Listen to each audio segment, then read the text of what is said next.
He didn't ask for anything. No money, no praise. He simply saw a car on the side of the road and decided to help.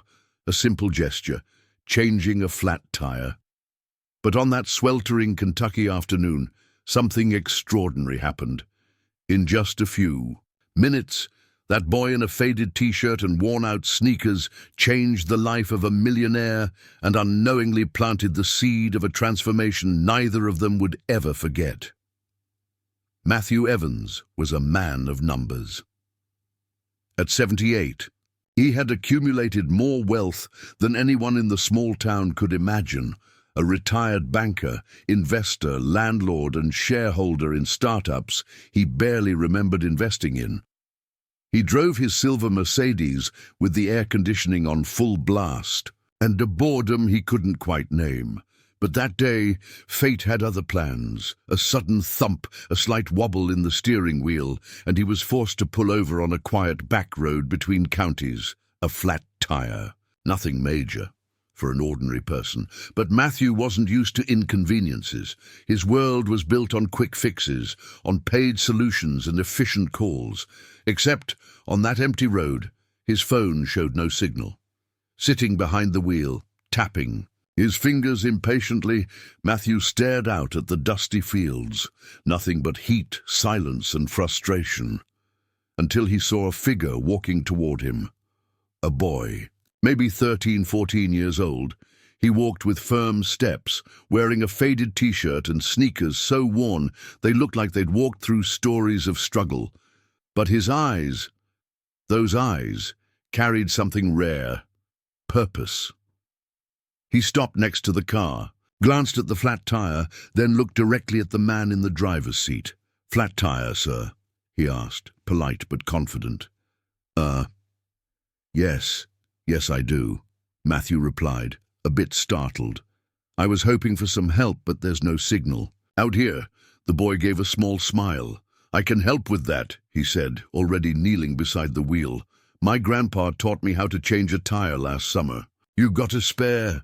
Matthew pointed to the trunk. The boy popped it open, pulled out the tools, and went to work, calmly, efficiently, like he'd done it 100 times. Matthew stood there watching, struck by the confidence in every movement. This kid wasn't in a rush. He wasn't asking questions. He was just helping. And something strange began to stir in Matthew, a kind of humility he hadn't felt in a very, very long time. When the boy was done, he stood, wiped his hands on his jeans, and gave a satisfied nod. "All done," he said, with a smile that didn't ask for anything in return. Matthew reached for his wallet, pulled out some bills, and extended them toward the boy. "Here. Really, thank you. I appreciate it." But the boy took a small step back, lifting his hand politely. "No need, sir, I'm just happy to help." Stunned, Matthew stood there, money in hand, watching the boy walk away, back down the road from where he came. He didn't shout. After him, he just watched, and as he got back into his car, alone again, something stayed with him, something quiet, something real. That boy didn't just fix a tire, he'd cracked something open. That night, Matthew Evans sat alone in his sprawling mansion. The house was quiet, too quiet. The kind of silence that creeps in after the hum of a day ends, and all you're left with are thoughts that won't leave you alone. He sat in his study, a room filled with trophies of a life built on success, walls lined with first edition, books he hadn't read, shelves crowded with investment plaques, framed newspaper articles with headlines like "The Man Who Beat the Market" or "Kentucky's Golden Financier." But tonight, none of those titles brought him pride. They felt hollow. His dinner, a perfectly cooked steak with asparagus and a crystal glass of aged scotch, sat untouched. The ticking of the grandfather clock was the only sound in the room. And his mind? It wasn't in the mansion. It was back on that road, with that boy, that smile. That "No thanks, sir, I'm just happy to help."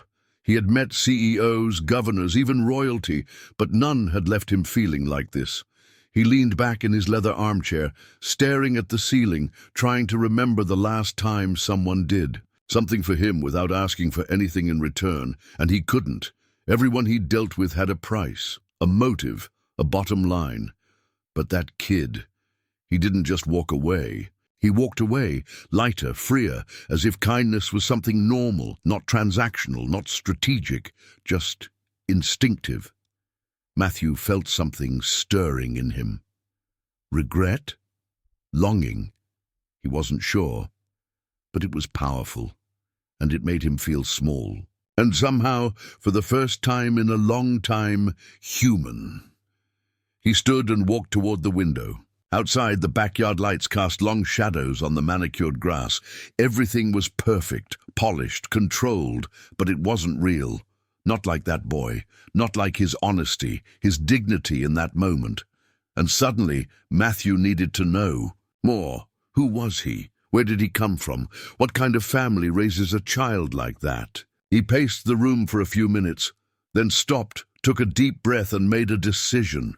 He would find that boy. It wasn't out of obligation. It wasn't guilt. It was something deeper, a pull, a need to understand something he'd lost, or maybe never had to begin with. The next morning, Matthew was already dressed and out the door before the sun had fully risen. No driver, no assistant. Just him, behind the wheel of his silver Mercedes, retracing the road where it all happened. As he drove, the Kentucky countryside rolled past, tall grass, old barns, fences that had seen better days. But he wasn't looking at the scenery. He was looking for a face, a boy with worn sneakers and steady hands, a boy who reminded him that character doesn't wear a price tag. He stopped at every diner, gas station, and general store along the way, asking about the boy. And at first, no. One seemed to know.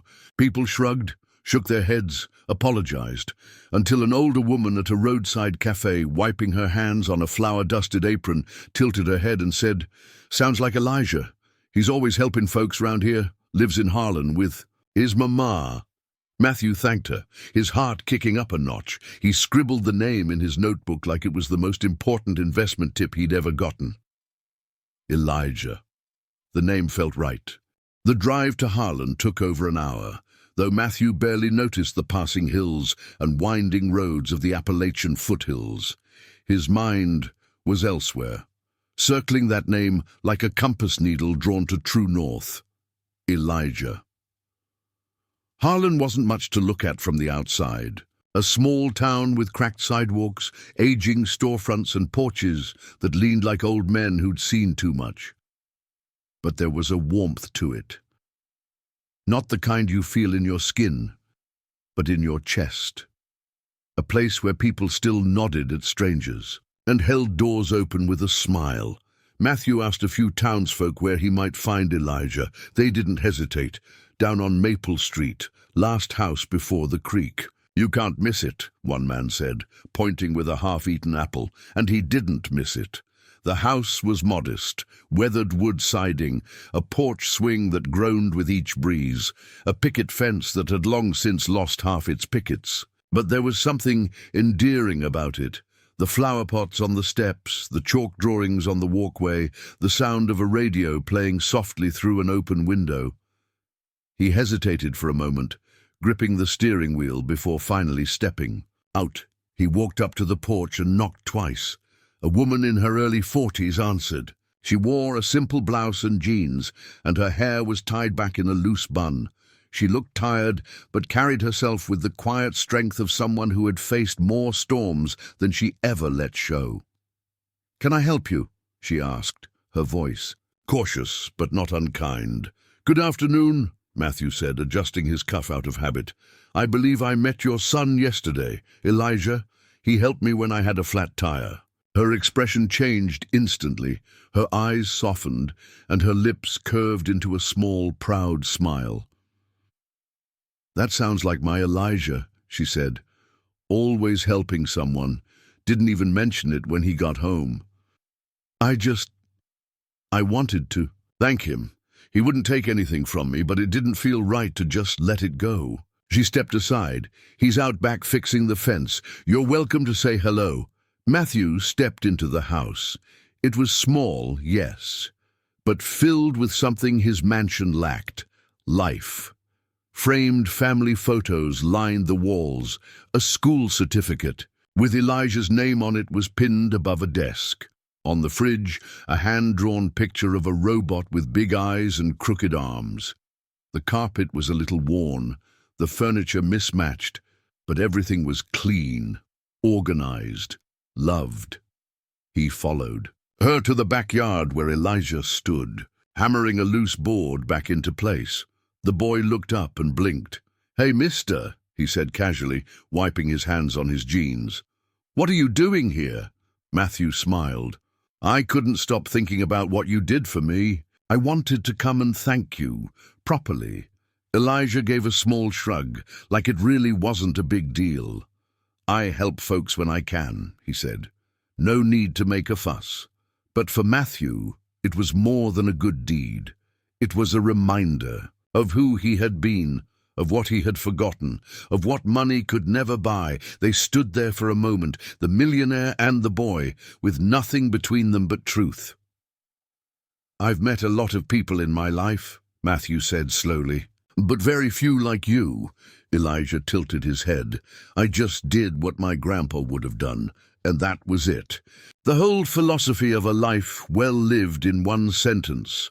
Matthew looked past Elijah to the house, to the yard, to the woman who had raised this remarkable child, and he realized something. He hadn't come to give thanks. He had come to learn. Inside, the house, the kitchen smelled like home. Not money, not status, but something more grounding. There was fresh cornbread cooling on the counter and a pot of something hearty simmering on the stove. The table was old, scratched in the corners, a leg propped up by folded cardboard. And yet it felt like the kind of table where real life happened. Matthew took a seat when Elijah's mother offered, his expensive shoes brushing against scuffed linoleum.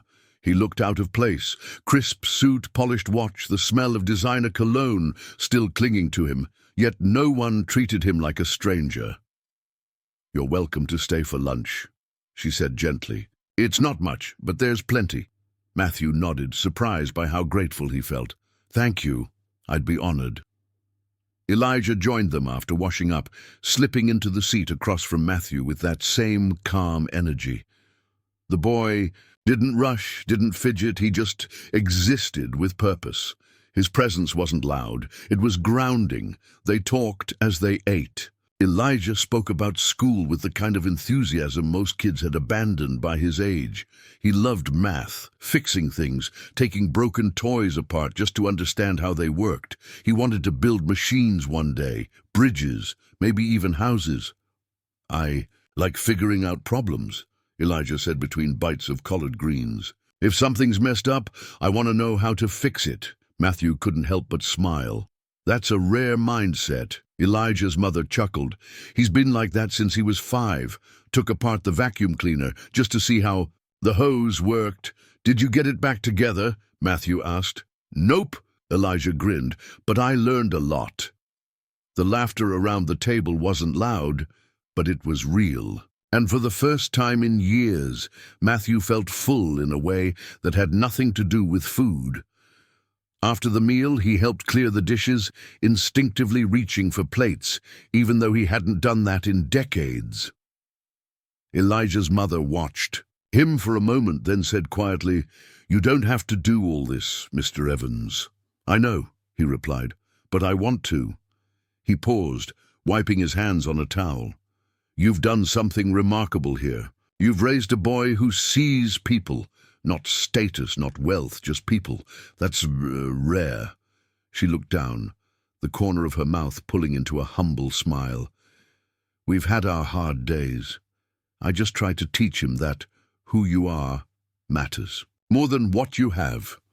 Matthew sat back down, resting his hands on the old table. "I built a life chasing what I thought mattered," he said. "Numbers, deals, buildings.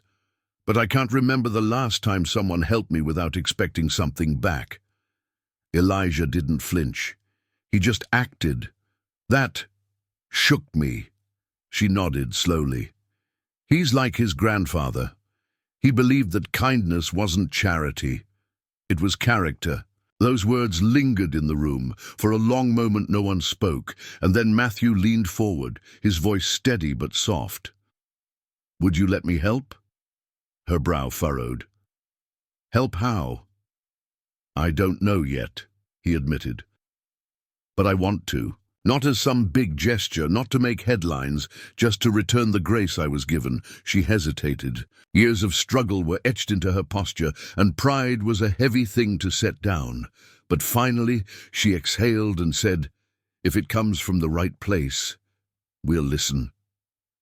Matthew smiled, and for the first time in decades, he felt human. Not just successful. He hadn't expected it, but something was changing.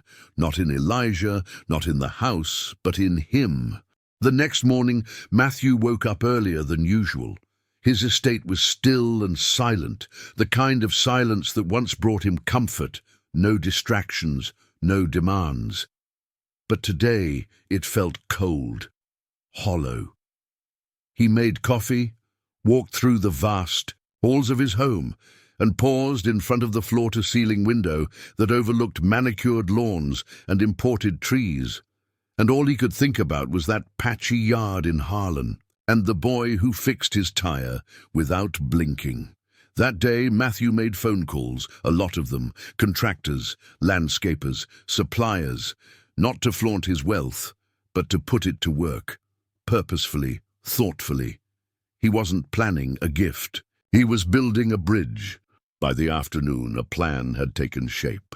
He'd renovate the house, quietly, respectfully, without erasing its soul but reinforcing its bones.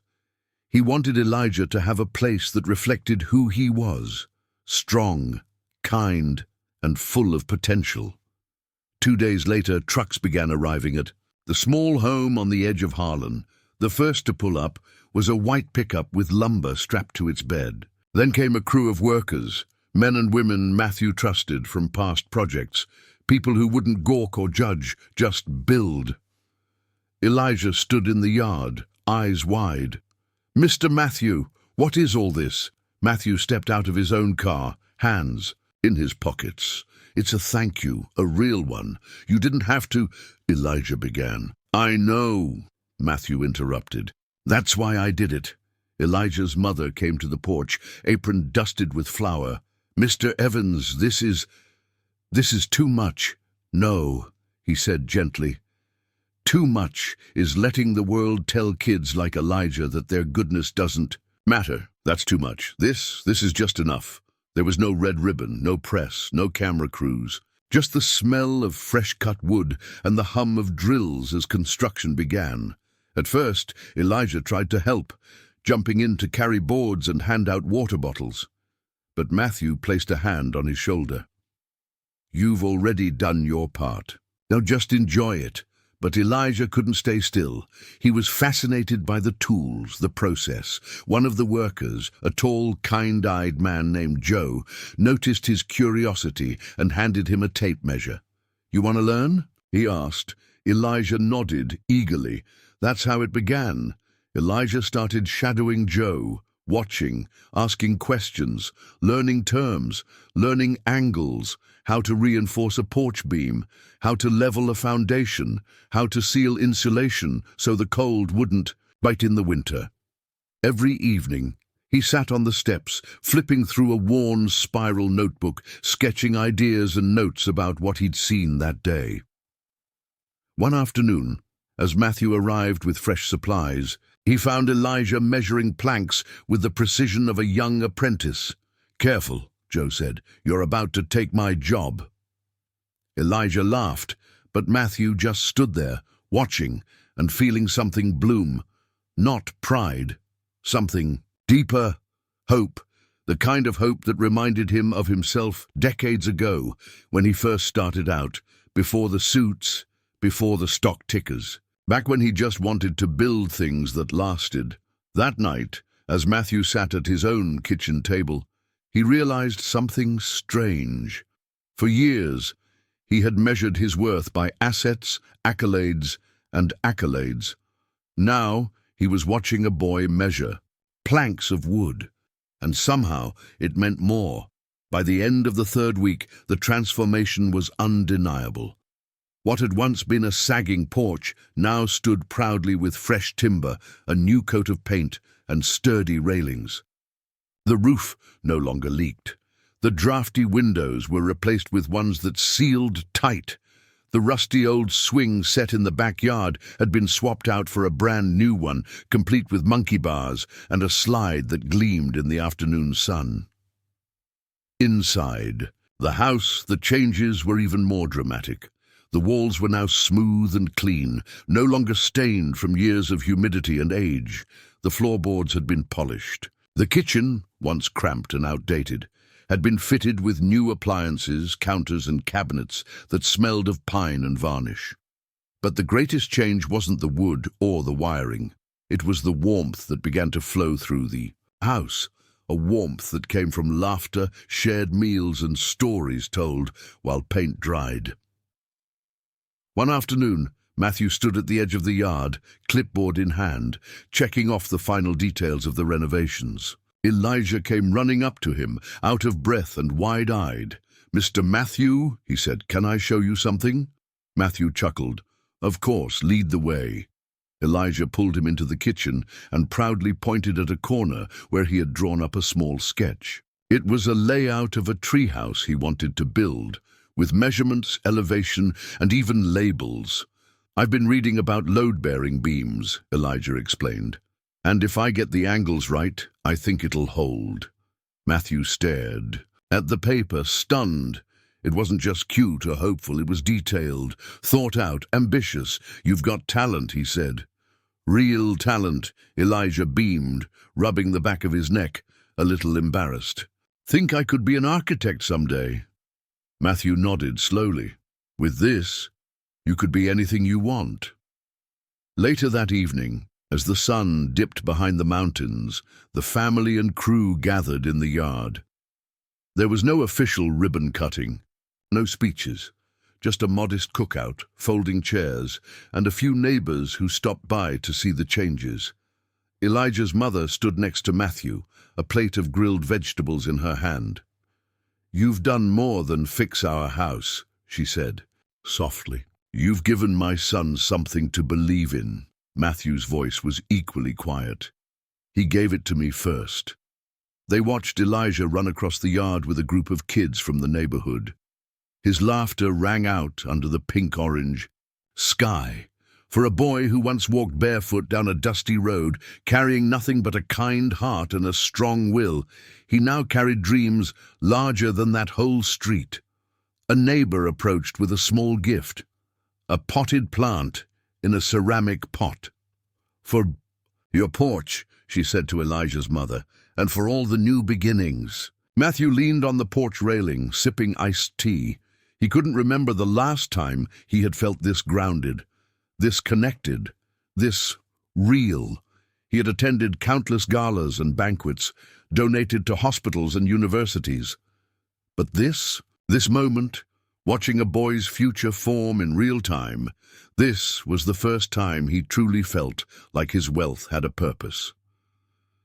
Later that night, Elijah brought out his notebook again. This time he didn't draw. He wrote words, a simple sentence across the top of the page. "You never know who you're helping, or who you're becoming when you do." Matthew glanced at it and smiled, because sometimes the people we set out to change end up changing us far more. The next few weeks brought a quiet but steady wave of change, not just to Elijah's home, but to the entire town of Harlan. It started with whispers. Neighbors would pass each other on the sidewalk and nod toward the house, now bright with new siding and fresh flowers in the window boxes. People talked, not in the nosy, gossip-filled way small towns often do, but with something softer: curiosity, admiration, even hope. At the local diner, folks pointed out Matthew's silver. Mercedes parked outside and asked, "Is that the man who helped Elijah's family?" The cashier would nod, always with a hint of pride in her voice. Sure is, but really it was Elijah who helped him first.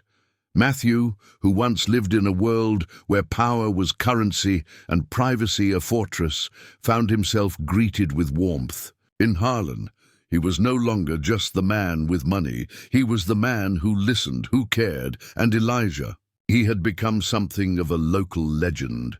Not because he bragged, he never did, but because others did it for him. His teachers began noticing a spark in him. Not just in construction or math, but in leadership. When a student at school was bullied, Elijah stepped in without hesitation. When a neighbor's dog went missing, he helped organize a search. He didn't act like a hero. He just acted. The town began to shift in small, meaningful ways. Matthew funded a scholarship at the local high school, but instead of naming it after himself, he named it after Elijah's grandfather, the man who had taught him to change a tire. James Harper Community Builder Award. The sign read in the school hallway, and every time Elijah passed it, he'd straighten his shoulders just a bit taller. But it wasn't just public recognition that changed. The private world, the quiet moments, told the real story. Elijah's mother now cooked dinner on a new stove, her hands moving more easily thanks to a small heating pad Matthew had noticed her using and replaced with a medical-grade one. She didn't say thank you for every gesture anymore. She didn't have to. The gratitude lived in how she set 2 extra places at the table just in case Matthew stopped by. Sometimes he did, and sometimes he didn't. But either way, he was always welcome. One evening, Matthew brought Elijah to a job site outside town, a community center being built with volunteer labor. Elijah's eyes lit up as he studied the plans, asking about insulation, truss systems, and foundation depth. The foreman raised an eyebrow, impressed. "He always like this?" the man asked. Matthew laughed. "Always." Elijah wasn't the same boy who once walked down that dusty road toward a stranded stranger. He was more, not just because someone helped renovate his home, but because someone saw him. Because someone believed in the power of his small act of kindness and returned it with more than a thank you. In a world that often forgets those who live on the fringes, Elijah had been remembered, elevated, not by force, but by grace. And that grace had ripple effects. Kids at school asked more questions. A teacher started a community project around service learning. Families who had once hesitated to accept help now offered it freely to each other. It was as if Elijah's gesture, his refusal to accept money for a simple act of kindness, had shaken something loose in the heart of Harlan. And as the sun set over the Appalachian Hills one evening, Matthew stood once more on Elijah's front porch. He watched the boy in the backyard, tinkering with a new design made of spare wood and cardboard. "What's that one?" Matthew asked. "A bridge," Elijah replied without looking up. "To connect 2 places that don't usually meet." Matthew smiled. "Sounds like something we've already built." Months later, Elijah stood in front of his school auditorium, nervously adjusting the knot of his borrowed tie. The place was packed, not with celebrities or politicians, but with people who mattered. His classmates, his mother, Matthew, and dozens of community members who had followed the story from the beginning. He was there to give a speech, the first ever recipient of the James Harper Community Builder Award was being asked to address the next generation. The microphone squeaked as he stepped up. His palms were sweaty. His voice at first small, but then he glanced toward the 3rd row, where Matthew sat with his usual quiet smile, and further back, where his mother dabbed her eyes with a folded napkin. And just like that, Elijah took a breath and began. "I didn't think anything special was happening the day I helped a man change a tire," he said. "It was just something my grandpa taught me to do. Help when you can. Not because you'll get something, but because it's the right thing." A hush fell over the room. I didn't expect anything in return, but what happened after, It changed everything. It showed me that small actions can echo louder than we ever imagine. He paused, looking out across the audience. I used to think success was about having a lot, money, big houses, fancy cars, but I learned something different. Success is helping someone else stand a little taller. Success is remembering where you came from and lifting someone else while you're rising. The room erupted in applause, but Matthew, in the audience, didn't clap right away. He just smiled and looked down at his hands, clasped together. He thought about the man he'd been that day, stranded on the side of the road, irritated, impatient, hollow. He thought about the boy who had changed his tire and, unknowingly, changed his heart. And he thought about all the years he'd spent chasing a version of fulfillment that had never come. Until Elijah. After the ceremony, Elijah found Matthew by the hallway windows, watching the clouds. "You okay?" the boy asked. Matthew nodded, just thinking about how proud James would be. Elijah looked down, eyes misty. "Me too." Matthew reached into his jacket pocket and handed Elijah a sealed envelope. "This is for you." Elijah looked confused. "What is it?" "An investment," Matthew said. "You've got a future bigger than this town, Elijah, and I want to help you build it." Elijah opened the envelope to find a full scholarship, tuition, books, supplies, mentorship for an engineering program. Any college of his choice. His eyes widened. His voice trembled. I don't know what to say." Matthew placed a hand on his shoulder. "You already said it. That day on the side of the road, with your hands and your heart." Elijah didn't cry, not yet, but he hugged Matthew tight, that kind of hug that holds more than words ever could. As the sun dipped lower outside, casting long golden shadows on the gym floor, the two of them stood there. An old man who found his soul again, and a boy who never lost his. This wasn't just the end of a story. It was the beginning of a legacy built not from wealth, but from integrity, not from fame, but from kindness. And somewhere in the quiet heart of Kentucky, under the wide open sky, two lives, one just beginning, one rediscovered, moved forward, forever changed by a single flat tire and a boy who stopped to help. Because sometimes it's not the big gestures that rewrite the world. It's the small ones, the ones done quietly, selflessly from the heart.